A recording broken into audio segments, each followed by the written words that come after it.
എടുത്ത് മാറ്റണോ? ഇത്രയും വണ്ടികൾ കിടക്കുന്ന കണ്ടുകൂടെ എനിക്ക്? 9-നും 10-നും ഒറ്റ വണ്ടി വഴി കടന്നു പോരുത്. രണ്ട് സൈഡും ബ്ലോക്കാ. 1 മണിക്കൂറൊക്കെ ചെക്ക് പോസ്റ്റ് അടച്ചിടുക എന്ന് പറഞ്ഞാൽ അത് വേണോ? താനിപ്പോ ഞാൻ പറയുന്ന പോലെ കൊണ്ട് കേട്ടാ മതി. എടുത്ത് മാറ്റണോ വണ്ടി?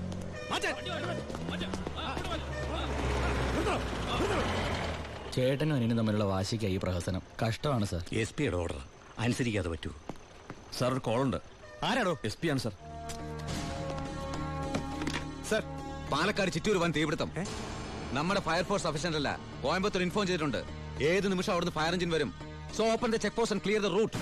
കോയമ്പത്തൂർ ഫയർഫോഴ്സ് വരുന്ന എല്ലാ ചെക്ക് പോസ്റ്റുകളും ഓപ്പൺ ചെയ്യണം. അറിയാം സർ. ആ ബാരിക്കേഡ്സ് എടുത്ത് മാറ്റി. മാറ്റിക്കോ.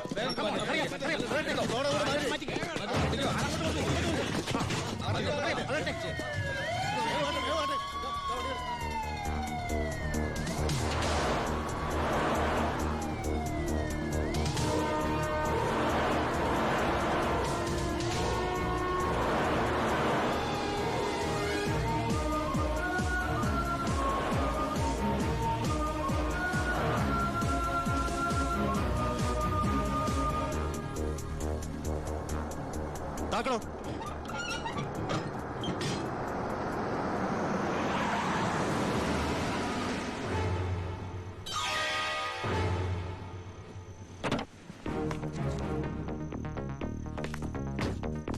പാലക്കാട് ചിറ്റൂരിൽ വലിയ തീപിടുത്തം.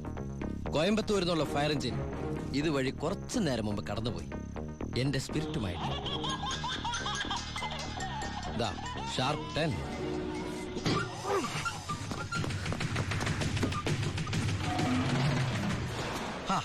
വിഡിത്തം കാണിക്കല്ലേ ബാലി സാറേ.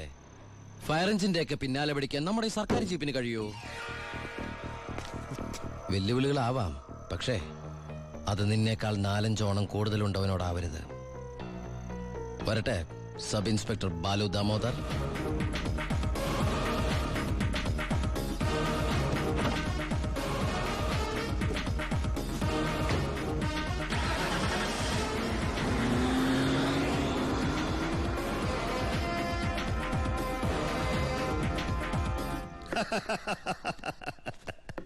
ഇന്നാണ് എന്റെ ജീവിതത്തിലെ ഏറ്റവും സന്തോഷമുള്ള ദിവസം.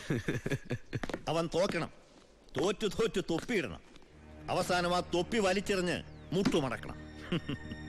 ശിവ, നീ എന്താ ഒരു സന്തോഷമില്ലാതിരിക്കുന്നേ?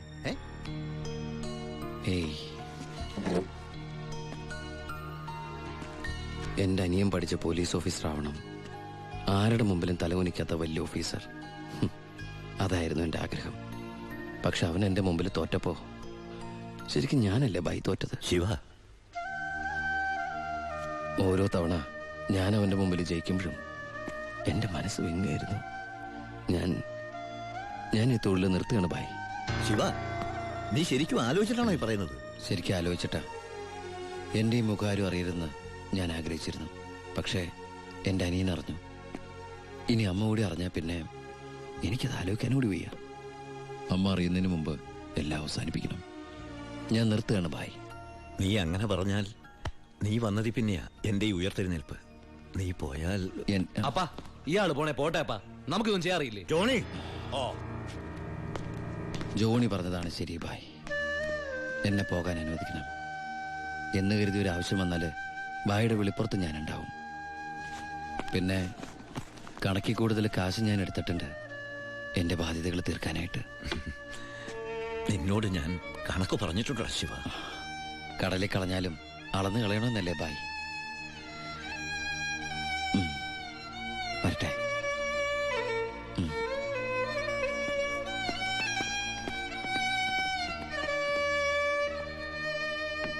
ഇപ്പോഴാ നീ ഒരു ആൺകുട്ടിയാണെന്ന് എനിക്ക് തോന്നിയത്. അച്ഛന്റെ കടങ്ങളെല്ലാം വീട്ടി. ഇനി നിനക്ക് ഈ നാട്ടിൽ നെഞ്ച് വിരിച്ച് നടക്കാം. ഇത് നിന്റെ വസ്തുവിന്റെ പ്രമാണം ഒറിജിനൽ. ഇത് ഈ വസ്തു എനിക്ക് തീരെഴുതി തന്ന പ്രമാണം. ഇതൊരു ഉറപ്പിന് വേണ്ടി നിന്റെ അമ്മയുടെ ഞാൻ ഒപ്പിട്ട് മേടിച്ച ബ്ലാങ്ക് പേപ്പറും ചെക്കും. ഇനി എന്നാത്തിനാ നിന്റെ കണ്ണു നിറയുന്നേ? ഇത് തിരിച്ചിട്ടാൻ വേണ്ടി ഞാൻ ഒരുപാട് അനുഭവിച്ചേ. ഇപ്പൊ സന്തോഷമായില്ലയോ? സത്യത്തിൽ നിന്റെ വീടും പറമ്പും എന്റേതാകുമെന്ന് പ്രതീക്ഷിച്ച എന്റെ ഭാര്യ ശോശാമ്മ സ്വപ്നം കണ്ട് കഴിയായിരുന്നു. സാരമില്ല, ഞാൻ അവളെ പറഞ്ഞ് മനസ്സിലായിക്കൊള്ളാം. ആവശ്യം വരുമ്പോ നീ വീണ്ടും എന്റെ അടുത്ത് വരുമെന്ന്. ഈ എലുമ്പനത്തിനാ എന്റെ ബാക്കി നിൽക്കുന്നേ? അന്ന് വന്നപ്പോ പറഞ്ഞില്ലേ ഫ്രണ്ടിൽ കയറി നിൽക്കരുതെന്ന്. അങ്ങോട്ട് മാറിയുന്നേ, ഇത് പണം വെക്കുന്ന സേവാ. അയ്യോ, കുറച്ച് നേരത്തെ പറയാറുന്നില്ലേ? എല്ലാം കറക്റ്റ് അല്ലയോ? ഒന്നും ബാക്കിയില്ലല്ലോ. അല്ല, എന്തോ ഒന്ന് മറന്ന പോലെ. എനിക്കുള്ളതാണോ? അതെ. എനിക്ക് വേഗം തന്നോ, മറക്കണ്ട. തന്നേ. ഇപ്പോഴെനിക്ക് സമാധാനായത്. പലിശ പലിശ.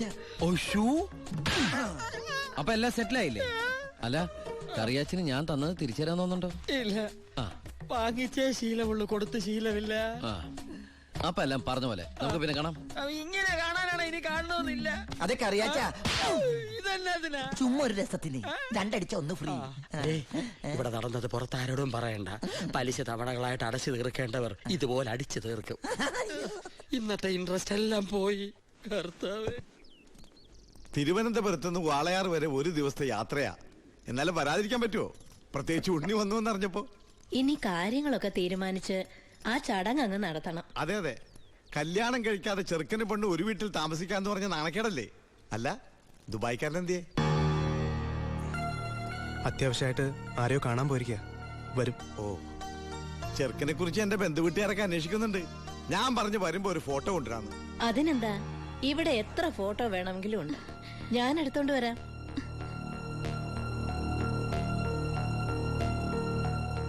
അമ്മേ, ഫോട്ടോ ഒന്നും കൊടുത്തു വിടണ്ടമ്മേ. അതെന്താ?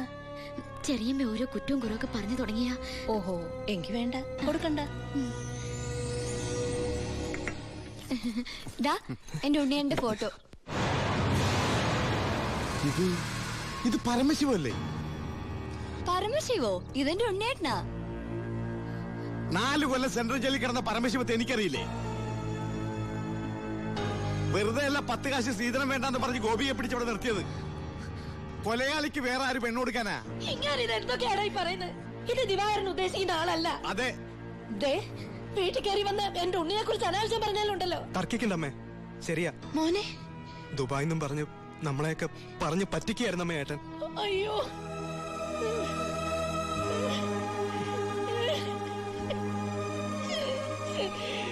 അയ്യോ.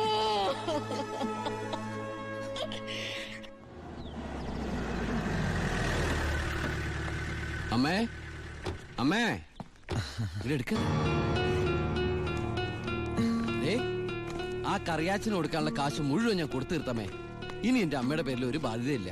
ദാ നമ്മുടെ തറവാടിന്റെ ആധാരം കണ്ട. എന്താ ഭാരതിയമ്മയ്ക്ക് സന്തോഷായില്ലേ? നീയാണോടാ പരമശിവം?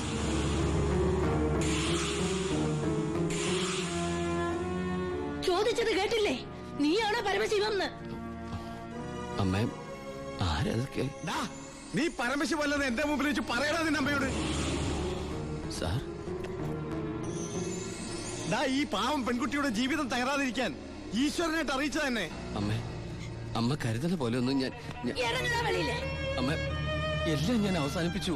ഇനി ഒരു തെറ്റും ഞാൻ ചെയ്യില്ല. വേണ്ട, എനിക്കൊന്നും കേൾക്കണ്ട. നിന്നെ പോലൊരു മകനെ എനിക്ക് വേണ്ട. നിന്നെ കാണുന്നത് തന്നെ എനിക്ക് പേടിയാ.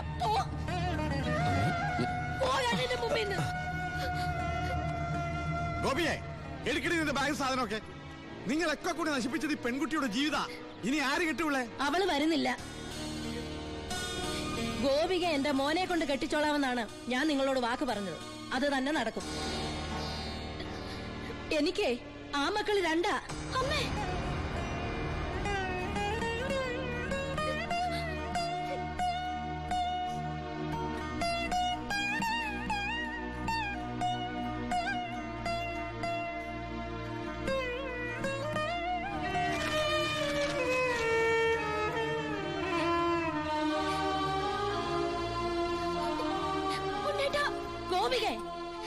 ഇല്ലമ്മേ, ഇങ്ങനൊരു കല്യാണത്തിന് ഞാനും കൂടി സമ്മതിക്കണ്ടേ? നിങ്ങളൊക്കെ കരുതുന്ന പോലെ ഉണ്ണിയേട്ടൻ എന്നെ ചതിച്ചിട്ടില്ല. എല്ലാം എനിക്കറിയായിരുന്നു. നിങ്ങൾക്കൊക്കെ വേണ്ടിയ ഉണ്ണിയേട്ടൻ.